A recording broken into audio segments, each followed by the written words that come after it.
오늘 빌립보서 마지막 강해입니다. 사도 바울이 빌립보에 보낸 편지를 그동안 같이 읽으면서 하나님의 주신 은혜를 받았고, 이제 오늘 그 마지막 시간입니다. 저는 이 마지막 본문 말씀을 읽으면서 노래를 들은 것 같습니다. 행복한 자의 노래를 들은 것 같습니다. 오늘 여러분들도 이 말씀을 들으시면서 여러분에게 제가 들었던 그 노래가 여러분에게도 들려지게 되기를 원합니다. 사도 바울은 빌립보 교우들에게 편지를 쓰면서 마지막에 꼭 감사해야 할 것이 있다고 생각을 했던 것 같습니다. 그것은 빌립보 교인들이 사도 바울에게 선교 헌금을 보내주었습니다. 오늘 우리가 선교 헌금 작정 주일이신데 사도 바울이 그 선교 헌금을 받았어요. 15절 16절에 보면 빌립보 교회만 보내주었던 것 같습니다. 사도 바울이 개척했던 교회가 여러 교회가 있었지만 사도 바울에게 선교 헌금을 보내주었던 교회는 빌립보 교회밖에 없었던 것 같습니다. 그때 당시에 한 번도 아니고 여러 번 그랬고, 사도 바울이 감옥에 갇혔을 때에도 빌립보 교회에서 에바브로디도를 통해서 선교 헌금을 보내주었습니다. 사도 바울이 그 일로 인하여 빌립보 교우들에게 감사하다는 뜻을 표현하고 싶었습니다. 그 내용이 오늘 이 본문의 내용입니다.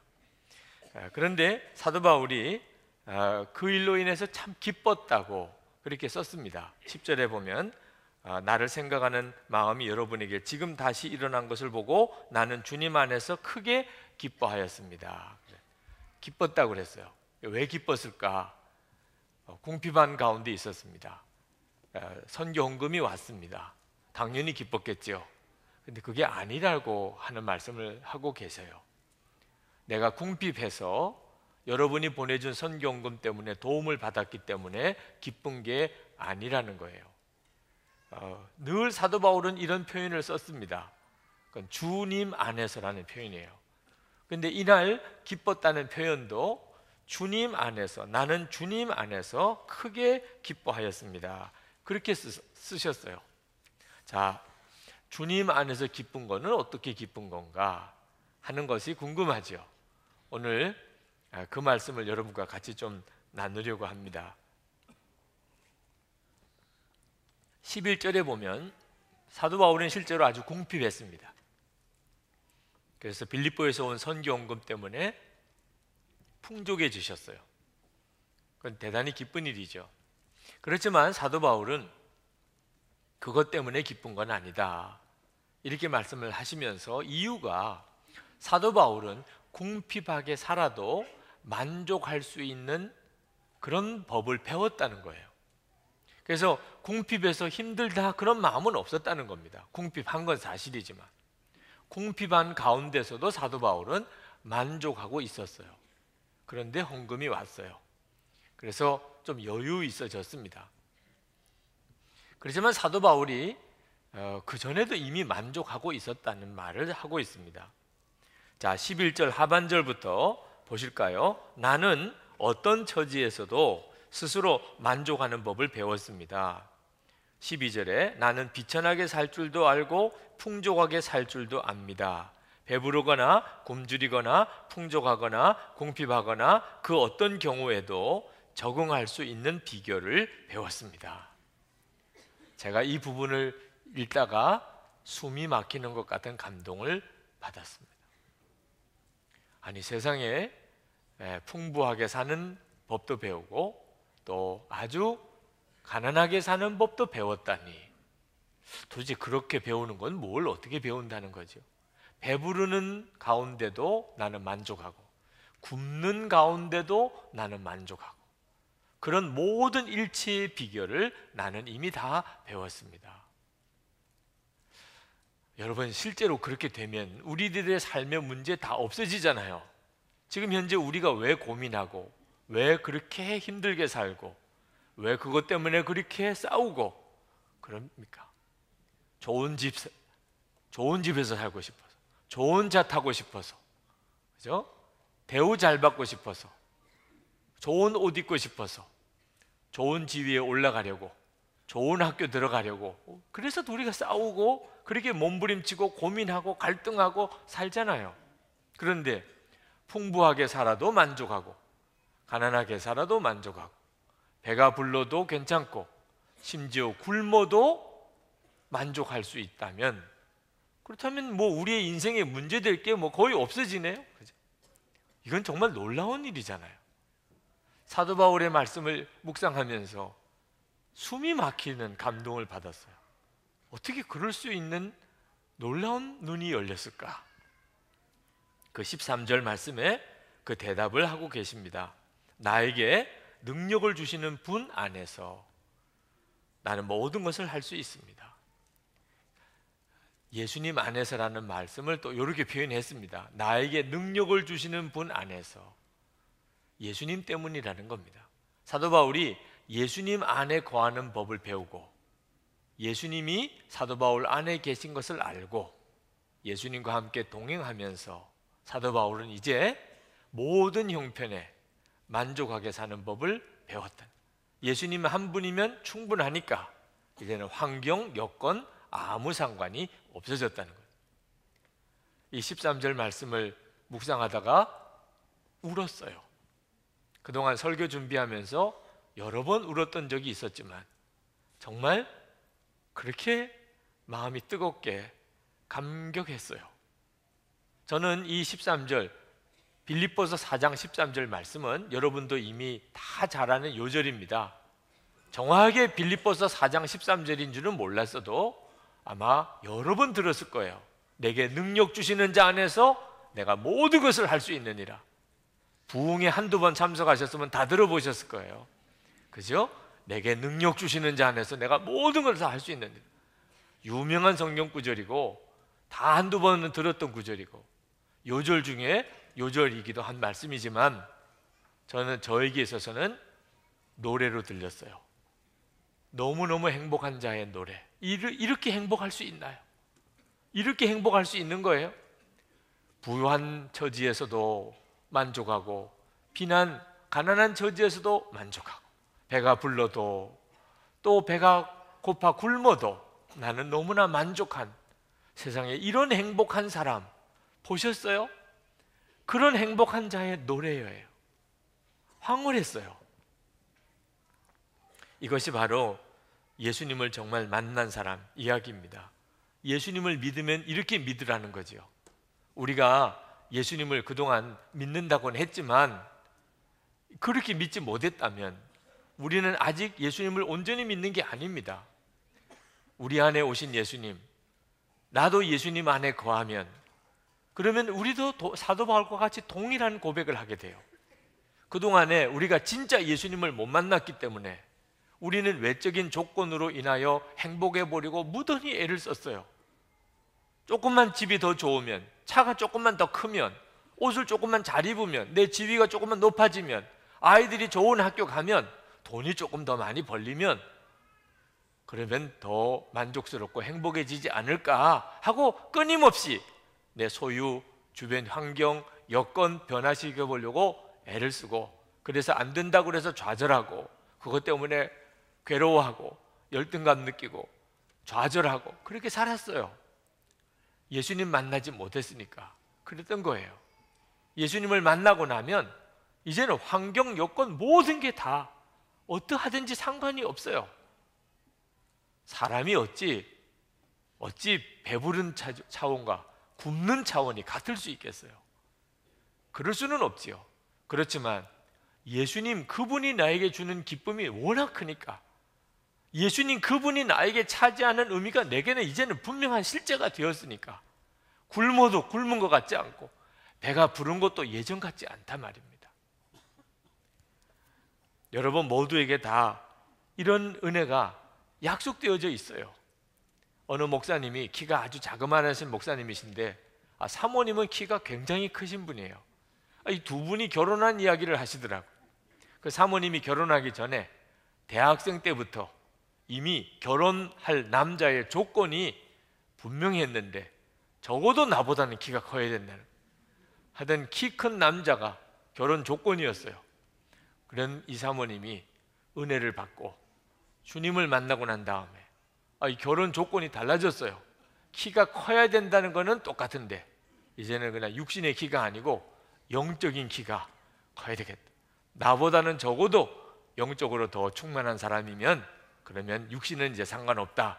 이렇게 눈이 열리고 난 다음에 이 목사님을 만났는데 키는 자기보다 한참 작지만 영적으로는 나보다도 훨씬 커요. 그래서 또 결혼을 하셨다고 우스갯처럼 결혼 이야기를 하셨는데, 정말 여러분 예수님을 만나고 나면 그 전에 내가 만족의 조건, 내가 기쁨의 조건이 싹 바뀌어 버립니다. 예수님 그분 한 분이면 충분해요. 지난 2010년 10월에 TV나 책으로 행복을 전도하는 사람이라, 행복 전도사라고 유명해진 어떤 분이 자살을 한 것, 부부가 동반 자살을 한 것 때문에 충격을 받았던 일이 있었습니다. 그분의 강연이나 그분이 쓴 책을 보면 사람들에게 행복해야 된다, 마음을 지켜야 된다, 언제나 행복을 보는 눈이 열려야 된다, 그렇게 감동적인 강연을 많이 했던 분이, 당신은 이런저런 정말 어쩔 수 없는 많은 사유가 함께 겹쳐 있어서 내가 이렇게 스스로 목숨을 끊는 것에 대하여 여러분 이해해 주시기 바랍니다, 그런 유서를 남기고 자살을 했습니다. 여러분, 행복은 말입니다, 절대로 깨달아서 되는 것도 아니고 신념의 문제도 아닙니다. 행복은 나를 정말 행복하게 해주실 수 있는 그분을 만나야 돼요. 행복은 절대로 신념의 문제가 아니에요. 나를 행복하게 해주시는 그분을 만나야 됩니다. 그 예수님을 만나야 돼요.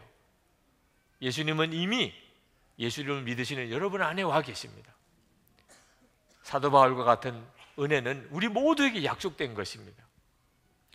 자, 사도 바울을 통하여도 감동을 받았지만 빌립보 교회의 교우들을 통하여도 큰 감동을 받았습니다. 말씀을 준비하면서 사도 바울은 빌립보 교회 교우들이 보내준 선교 헌금을 감옥에서 받았어요. 사도 바울은 그 헌금을 받고서 어떠했을까요?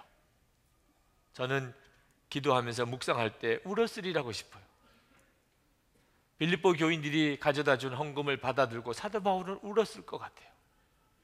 너무 배고프고 너무 힘들고 써야 될 것은 많은데 돈은 없고, 그런데 돈이 와서 그래서 좋아서 울었던 거 아니라고 말했어요. 그러면 사도 바울이 왜 울었을까요? 빌립보 교인들이 받을 복이 너무 크다는 것을 알았기 때문에 사도 바울은 울었을 거예요. 사도 바울이 이 빌립보 교인들이 보내준 헌금에 대해서 이 빌립보서 말고 언급한 성경이 또 있습니다. 고린도후서예요. 고린도후서 8장에 보면 고린도 교인들을 향하여 이 빌립보 교회의 교인들이 헌금한 이야기를 하고 있습니다. 그때 예루살렘 교회에 기근이 들어서 예루살렘 교인들이 제대로 먹지도 못하고 굶어 죽어가는 일이 벌어지니까 사도 바울이 그 아시아와 유럽의 모든 교회들에게 예루살렘 교회를 위하여 헌금을 하게 쭉 이렇게 부탁을 했습니다. 고린도 교회에도 그렇게 부탁을 했어요. 고린도 교회는 비교적 부유하게 사는 교회입니다. 근데 그 고린도 교회의 교우들에게 예루살렘 교회 위하여 너희들도 헌금을 좀 해달라 이렇게 부탁을 하면서 고린도후서 8장 1절 2절에 이 마게도냐의 교회 빌립보 교회를 이야기하고 있습니다. 형제 자매 여러분, 우리는 하나님께서 마게도냐 여러 교회에 베풀어 주신 은혜를 여러분에게 알리려고 합니다. 그들은 큰 환난의 시련을 겪으면서도 기쁨이 넘치고 극심한 가난에 쪼들리면서도 넉넉한 마음으로 남에게 베풀었습니다. 그때 사도 바울은요 빌립보 교회에 대하여 말하기를 큰 환난의 시련을 겪고 있다고 그랬어요. 핍박을 무지하게 받았던 거죠. 그리고 극심한 가난에서 살았다고 그랬습니다. 굉장히 가난했다는 겁니다. 그런데도 그 빌립보 교인들이 큰 기쁨으로 그리고 넉넉한 마음으로 헌금을 보내왔었다는 겁니다. 유일하게 빌립보 교회만 그랬다는 거죠. 자, 그러니 그 빌립보 교회로부터 헌금이 온 것을 받아들었을 때 고린도 교회로부터 왔었으면 또 그렇지 않았을지도 몰라요. 왜? 거기는 꽤 넉넉한 교인들이니까. 빌립보 교회는 지극히 가난해요. 환란이 막 엄청나게 닥쳐 있어요. 그런 빌립보 교회에서만 선교 헌금이 왔는데 그저 그냥 형식적으로 온 것도 아니고 이게 받아보니까 넉넉한 마음으로 왔어요. 그러니 사도 바울이 그 헌금을 받아들고 어떻게 감동이 안 됐겠어요? 사도 바울은 그 헌금을 받아들고 거기서 노래를 들었을 것 같아요. 행복한 자의 노래를 들었을 것 같아요. 그건 헌금이 아니에요. 행복한 자의 노래예요. 빌립보 교인들은 그 환난과 시련이 엄청난 가운데 어떻게 기뻐할 수 있죠? 그 지극히 가난한 가운데 어떻게 이렇게 사도 바울에게 선교 헌금을 보낼 수 있을까요? 행복했으니까. 행복했으니까 그런 거죠. 어떻게 그럴 수 있죠? 예수님 때문이었어요. 빌립보 교회는 환난이 있었고 가난이 있었지만 예수님이 함께 계셨어요. 그 예수님 때문에 빌립보 교인들은 너무 행복했어요. 사도 바울이 감옥에 갇혔다는 이야기 듣고 우리가 헌금을 보내자. 누구도 우리가 뭘 보낼 게 있는데 이렇게 말 안 하고 당연히 보내야지. 그래서 그들이 헌금을 모아가지고 에바브로디도에게, 그 교회 담임 목사격입니다, 그 먼 로마까지 가서 헌금을 전해주고 오라고 보냈단 말이에요. 행복한 사람이에요. 사도 바울은 빌립보 교회에 헌금을 받아들고 너무 기뻤던 것은 자기가 어려운 거 해결받은 게 아니었고 빌립보 교회 교인들이 복을 받을 것을 알고는 너무 기뻤어요. 여기 14절에 보면 여러분이 나의 고난에 동참한 것은 잘한 일입니다. 잘했다는 거예요. 빌립보 교인들에게 너 잘했어, 잘했어. 그건요, 지금 사도 바울이 도움 받았다는 뜻 아니지 않아요. 우리가 아이들이 뭐 착한 일을 하면 너 잘했다고 이렇게 말하죠. 지금 무언가 잘한 일을 한 거예요. 사도 바울이 볼 때 무슨 잘한 일을 한 거죠? 17절 말씀에 보면 나는 선물을 바라지 않습니다. 사도 바울은 아무것도 바라는 게 없었어요.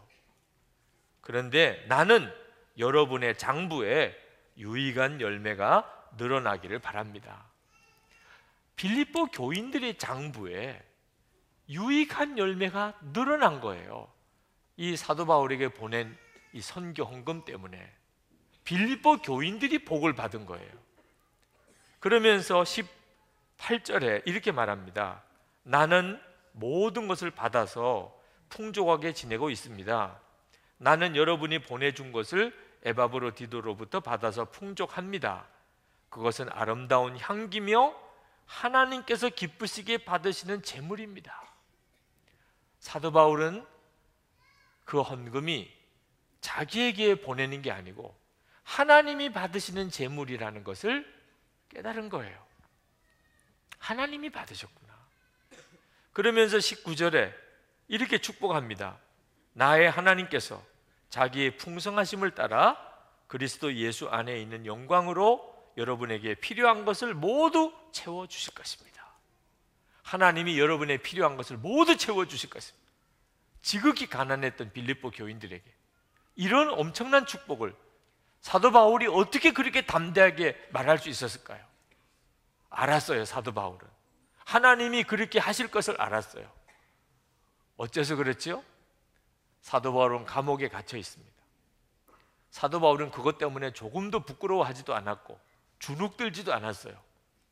사도 바울은 자기 자신이 사슬에 매인 사신이라고 했습니다. 나는 비록 쇠사슬에 매여 있지만 하나님의 사신이다. 나는 하나님의 복음을 전하는 자다. 자부심이 대단했어요. 나는 지금 죄인으로 묶여 있지만 지금 여기서도 나는 하나님의 복음을 전하고 있다. 그러나 빌립보 교인들이 사랑으로 헌금해 준 것에 대해서는 갚을 길이 없었어요. 사도 바울은 아무것도 갚을 수가 없었어요. 그때 사도 바울이 하나님이 갚아주시겠구나. 나는 아무것도 갚을 길이 없는 이런 선교 헌금을 받았어요. 하나님이 받으신 재물이구나 이것이. 나는 갚을 수가 없으니 하나님이 직접 갚아주시겠구나.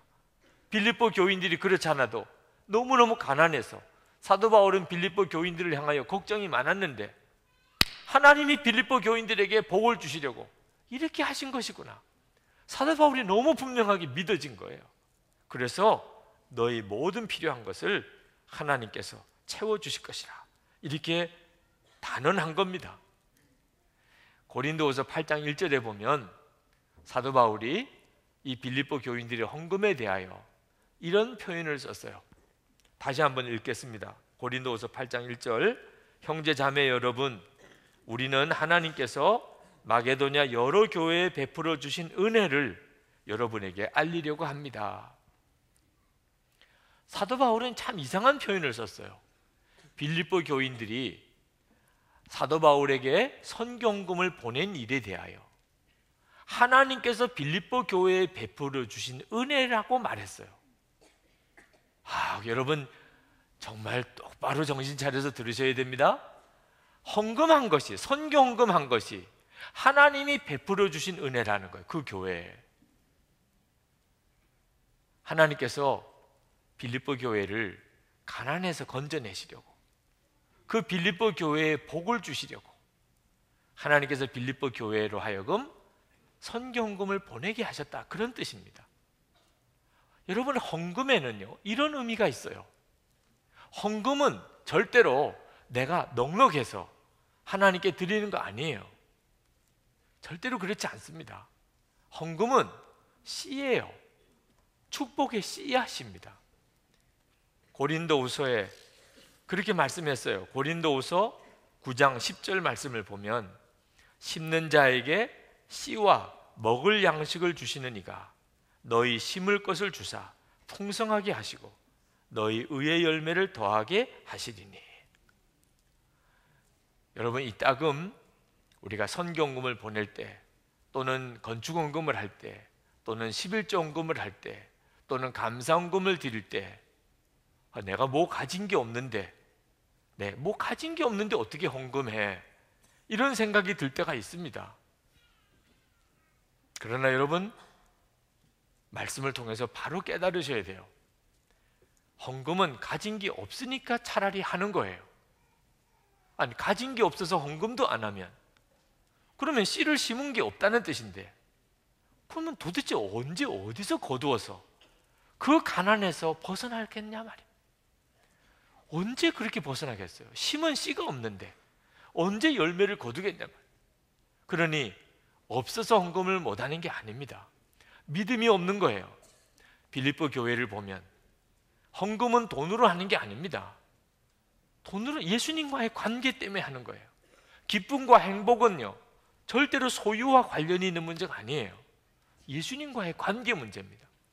예수님을 여러분이 영접하고 정말 예수님이 여러분과 함께 동행하게 되면 반드시 여러분 안에 심는 일이 생기게 돼요. 헌금하게 되고 나누어 주게 되고, 여러분도 나도 이렇게 어려운 형편이었는데 여전히 그렇지만 여전히 섬기고 싶고 나누어 주고 싶고 감사하고 싶고 이런 마음이 들어요. 씨를 심게 되는 거죠. 그래서 하나님이 그것을 보고 받으셔서 열매로 주시는 거예요. 빌립보 교회가 그랬단 말입니다. 여러분, 오늘 선경금 합니다. 어쩌 또 이렇게 본문이 그렇게 연결이 됐네요. 절대로 짠 거 아닙니다. 네. 오늘 선경금 작정 주일이에요. 근데 여러분이 이렇게 리스트를 받았는데 여러분 중에는 전혀 눈에 안 들어오는 분도 있으세요. 그죠? 눈에 안 들어오는 분. 그럼 어떤 분들에게는 이건 대단히 중요한 하나님의 메시지라고 느껴지는 분도 있고, 그래서 올해는 내가 얼마나 선경금을 할까, 이래서 여러분이 표시를 해서 올 1월 말까지 제출을 하시게 되는 거예요. 근데 여러분 이거 기억하셔야 돼요. 여러분에게 하나님이 복을 주시려고 하나님이 기회를 주신 겁니다. 여러분 중에 형편과 처지가 어렵다고 나는 올해는 할 수가 없겠어, 하나님이 여러분을 회복시키실 기회를 스스로 버리는 거예요. 여러분, 빌립보서 4장 10절 말씀해 보십시오. 사실 여러분은 나를 항상 생각하고 있었지만 그것을 나타낼 기회가 없었던 것입니다. 사도 바울은 빌립보 교회가 드린 선교 헌금을 기회라고 표현했어요. 기회라고. 너희에게는 기회였다. 이것이 무슨 기회입니까? 하나님이 빌립보 교회의 필요를 채워주시는 은혜를 베푸시는 축복을 받는 기회였다. 여러분에게 주시는 기회예요. 그동안 저희 교회 선교헌금을 해마다 합니다. 1월에. 그리고 1년 동안 선교비를 보냅니다. 그렇지만 저희 교회가 보내는 선교비 전액을 선교헌금으로 다 충당을 못합니다. 여러분이 선교헌금으로는 다 보내지를 못해요. 그래서 교회 일반 재정에서 선교비로 재정이 흘러옵니다. 그래서 이제 우리가 작정한 선교비를 보내요. 저는 올해 저와 여러분 모두가 다 기도하기를, 하나님 올해는 우리 선교헌금 작정한 걸 가지고 선교비를 다 보낼 수 있게 되기를 원합니다. 그렇게 기도했으면 좋겠어요. 경제적으로 어렵다고 그럽니다. 여러분 중에도 지금 말할 수 없이 힘든 분들이 있으세요. 제가 지난 추수감사헌금을 가만히 이렇게 보면서 기도하다가 우리 교우들이 경제적으로 많이 어렵구나 하는 것을 느꼈어요. 재정이 어렵고 살림이 어려우면 헌금의 표시가 나지요. 근데 여러분, 어떻게 일어날 거예요? 어떻게 일어날 겁니까? 이때에 믿음이 필요한 거예요. 진짜 하나님의 눈으로 보셔야 돼요.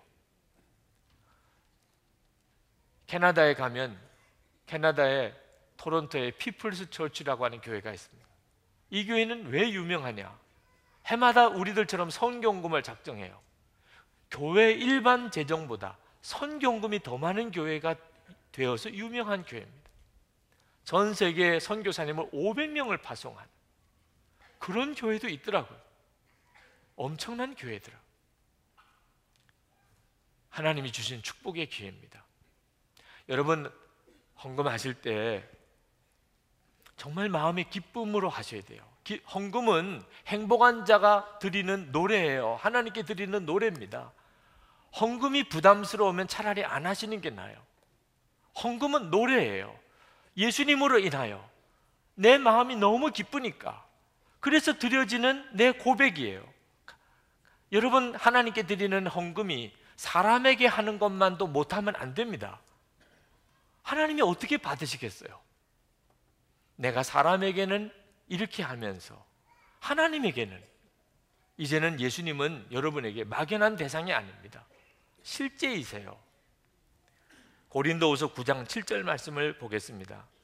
각각 그 마음에 정한 대로 할 것이요 인색함으로나 억지로 하지 말지니 하나님은 즐겨내는 자를 사랑하시느니라. 하나님께 드리는 헌금은 마음으로부터 나오는 즐거움이어야 돼요. 그것이 헌금의 기준입니다. 저희 교회는 해마다 건축헌금을 작정합니다. 2월 첫째 주일이에요. 그런데 건축헌금을 전 교인들에게 하지 않습니다. 부담 안 가지셔도 돼요. 저희 교회는 건축헌금을 몰래 합니다. 따로 주일 저녁에 따로 모여서 합니다. 오실 분들은 헌금이 기쁘신 분, 건축헌금 한다, 너무 기뻐요. 야, 내게도 그런 기회가 왔구나, 이렇게 마음에 진짜 믿어지시는 분들만 2월 첫째 주일 저녁에 모여서 헌금합니다. 그런 독특한 방법을 써요. 왜 그랬나? 처음부터 그런 건 아닙니다. 처음에는 교인들 전체에게 다 헌금해달라고 부탁했어요. 우리 교회 건축 부채 많습니다. 이거 갚으려면 교우 여러분 한 사람 앞에 100만 원씩이라도 꼭 헌금해 주세요. 제발 좀 다 참석해 주세요. 그랬었어요. 그런데 헌금이 자꾸 줄어가는 겁니다. 그때 하나님께서 저에게 말씀하셨어요. 책망하셨어요. 너는 왜 나를 이렇게 비참하게 만드냐? 너는 나를 거지처럼 보니? 어째서 교인들에게 제발 헌금해 달라고 하니? 나는 그런 헌금 받지 않는다. 힘들어서, 부담스러워서. 어떤 분들은 이 교회에 등록하고 속았다는 분도 있어요. 이렇게 빚이 많은 줄 몰랐대. 그런 분들도 있어요. 나는 그런 헌금 받지 않는다. 기쁨으로 하는 헌금만 받을 것이다. 제 마음에 두려운 마음이 왔어요. 전 교우들에게 헌금해달라고 해도 안 되는데 기쁨으로 헌금할 분들만 헌금하려니 그 몇 사람이나 헌금하겠냐 말. 그러나 믿음에 순종을 했습니다.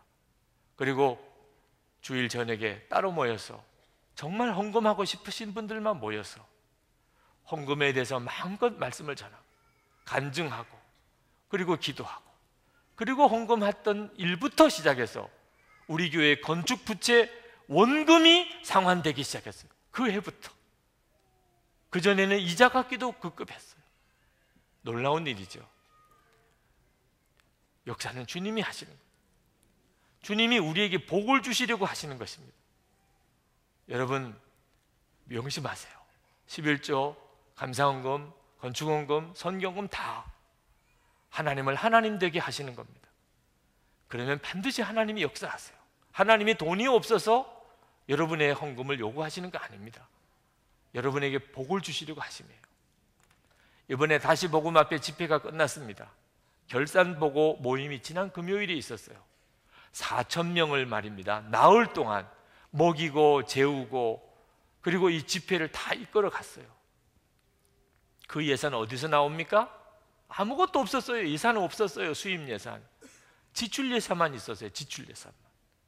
도대체 그걸 어떻게 행사를 감당할까 싶었습니다.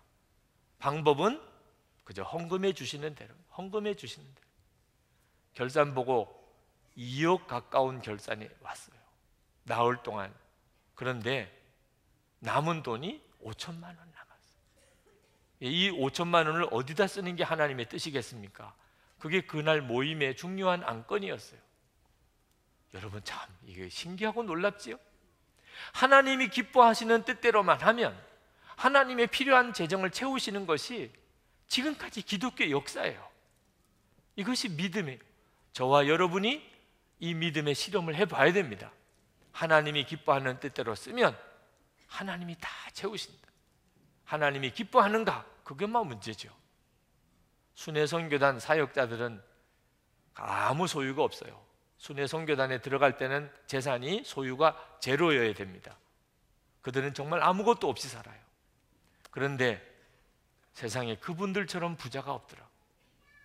엄청난 일을 해내요. 하나님을 진짜 믿었기 때문이죠. 예수님을 진짜 믿게 되면 그때부터 내 속에서는요 얼마나 행복한지 얼마나 기쁜지 환경, 여건 아무 상관이 없어요. 오히려 내 주변의 환경, 여건을 다 바꿔내요. 내 속에서 일어나는 이 기쁨이, 이 만족함이 얼마나 큰지. 노래가 나옵니다. 여기저기서 노래가 나와요. 저는 요즘에 우리 교회 안에 노래를 듣는 것 같습니다. 행복한 자의 노래가 들려와요. 곳곳에서.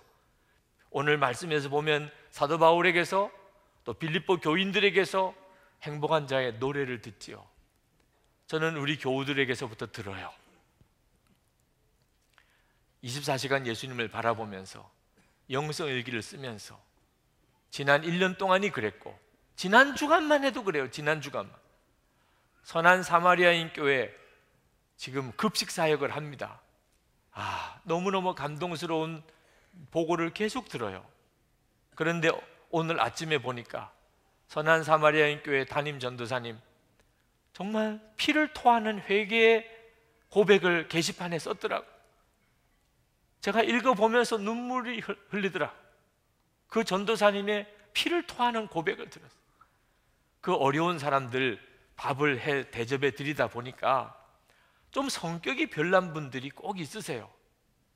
다 참고 받아들였는데 도무지 마지막 인내의 한계에 다다라서 그분에게 제발 좀 다른 사람들하고 똑같이 좀 드시고 가세요.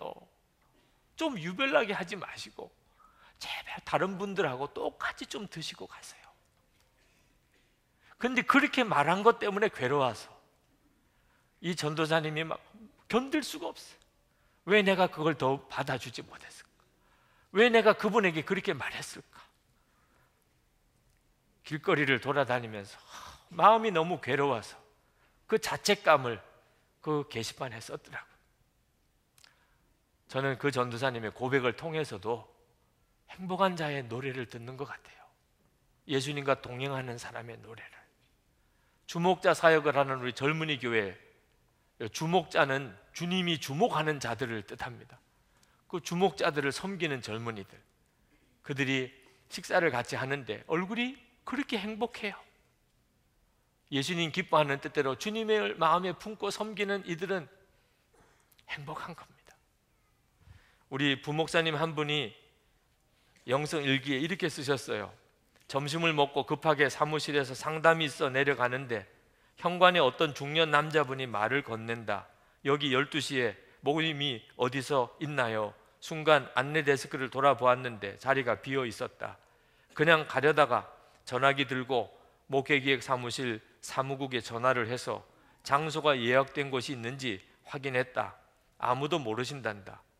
그래서 그냥 기다리시라고 가려는데 혹시 모임에 오시는 동료분에게 연락 한번 해보시라고 그렇게 여쭈었다. 상담이 잡혀 있어서 마음은 바빴으나 현관을 나갔다가 다시 들어왔다. 연락 기다리시는 동안 제가 커피 한 잔 대접하겠습니다. 그리고는 로뎀으로 모시고 갔다. 다행히 금방 동료분들과 바로 연락이 되어 비로소 웃으시며 모임 장소로 찾아가셨다. 그제서야 나는 가벼운 발걸음으로 사무실로 향했다. 약 10분간에 일어난 일이다. 내가 바쁘다는 이유로 그분을 돕지 않았다면 내내 마음이 무거웠을 것이다. 짧은 10분의 시간 사용으로 처음 뵌 분이지만 이렇게 서로 기분 좋을 수 있다니. 참 하나님이 우리를 이렇게 마음을 바꾸어 가시네요. 어느 목사님은 또 어젠가 이렇게 쓰셨어요. 젊은이 교회 안수하는데 젊은이들이라 그런지 미래와 배우자를 위한 기도 제목이 많았습니다. 준비된 배우자를 만나고자 하는 마음은 크지만 자신도 많은 준비가 필요하다는 사실은 아직 잘 모르는 것 같습니다. 좋은 배우자 만나게 해주세요 이렇게는 썼는데 내가 좋은 배우자 되게 해주세요 이렇게 쓴 분은 없더라 그 말이지. 근데 제가 안수기도 하는 줄에는 한 자매가 있었어요. 그 자매는 거기에다가 제가 좋은 배우자로 준비되게 해주세요 그렇게 썼더라고요. 예수님 안에 내 마음에 계시면 좋은 배우자에 대한 욕심보다 이제 그런 욕심 없어졌어요. 내가 좋은 배우자 되면 되지. 어른들 중에는요, 결혼한 우리 성도들 중에는요, 내가 좋은 아버지 되게 해주세요, 내가 좋은 남편 되게 해주세요, 내가 좋은 아내가 되게 해주세요 이렇게 쓰신 분은 여러 분 봤어요. 놀라운 일이죠. 행복한 자의 노래예요. 행복한 자는 그렇게 기도하는 거예요. 내가 좋은 남편 되고 내가 좋은 아내가 되고. 곳곳에서 지금 정말 행복한 자의 노래가 들려오고 있어요. 근데 저는 2012년도에는 이게 우리 모두의 합창이 되었으면 좋겠어요. 우리 교회 모든 교우들의 합창이 돼요. 그러면 세상이 뒤집어질 수 있을 것 같아요. 그저 한두 사람 여기저기서 들려오는 노래 정도가 아니고 온 성도들이 함께 부르는 행복한 자의 노래가 합창으로 울려 퍼지기 시작하면, 그러면 우리나라도 북한도 세계 열방도 하나님이 뒤집어 놓는 역사를 일으키실 줄 믿습니다. 그렇게 되기를 기도합시다. 우리 다 같이 기도하십시다. 은혜와 사랑이 충만하신 아버지 하나님, 놀라우신 하나님의 은혜를 감사합니다. 오늘도 하나님 사랑하는 성도들을 하나님의 능하신 손에 붙들어 주시고 오늘도 말씀을 주셨으니 성령의 역사하심으로 주님께 더 나아가게 하여 주옵소서. 주 예수님, 우리가 예수님 한 분으로 인하여 충분하며 예수님만으로 만족하며 하나님 진정으로 행복한 자의 노래를 부르는 자가 되게 해주시기 원합니다. 이제는 더 이상 불평하고 원망하지 않고 감사하며 찬송하며 하나님 살게 해주시옵소서. 오늘도 하나님 앞에 나와 예배하고 서는 모든 성도들을 축복해 주소서. 눈을 더 열어주소서. 예수님, 주님을 향하여 눈이 분명히 열리게 해 주옵소서. 예수님, 살아계신 주님, 우리의 마음의 생각의 주님, 24시간 예수님을 바라보는 가운데 사랑하는 성도들을 온전히 사로잡아 주시고 하나님의 역사를 이루소서. 믿음의 기적을 이루소서. 우리의 가정 안에, 우리의 교회에서, 하나님 일터에서 하나님 행복한 자의 노래를 부르게 해주셔서 아버지 하나님 영광을 받으시기를 원합니다. 하나님의 역사를 이루시기를 원합니다. 오늘도 성령께서 말씀과 함께 성도들을 사로잡아 주시고 축복해 주시고 역사해 주시기를 원합니다. 놀라우신 주님 찬양합니다. 주님 감사합니다. 하나님 감사합니다. 아버지 하나님, 이 시간 말씀과 함께 성령으로 역사해 주시니 감사합니다. 주 예수님을 더 바라봅니다. 사도 바울에게서 행복한 자의 노래를 들었습니다. 빌립보 교인들에게서부터도 행복한 자의 노래를 들었습니다. 예수님으로 인한 진정한 행복을 발견한 자의 노래를 들었습니다. 주님, 저희들도 동일한 은혜를 받았습니다. 예수님 저희와 함께 계시니 감사합니다. 예수님 한 분이면 정말 충분합니다. 곳곳에서 행복한 자의 노래가 들려오게 해주시니 감사합니다. 우리가 소원합니다. 온 교우들이 합창이 되기를 원합니다. 주여 역사해 주소서. 하나님의 놀라운 일을 이루소서. 하나님 이 땅에 하나님의 새 부흥을 일으키고 저 북한에 있는 동포도 구원해내고 하나님 세계 열방의 주의 복음을 증거하고 선교사님들을 축복하고 또 선교사님들을 보내는 일을 감당하게 해 주옵소서.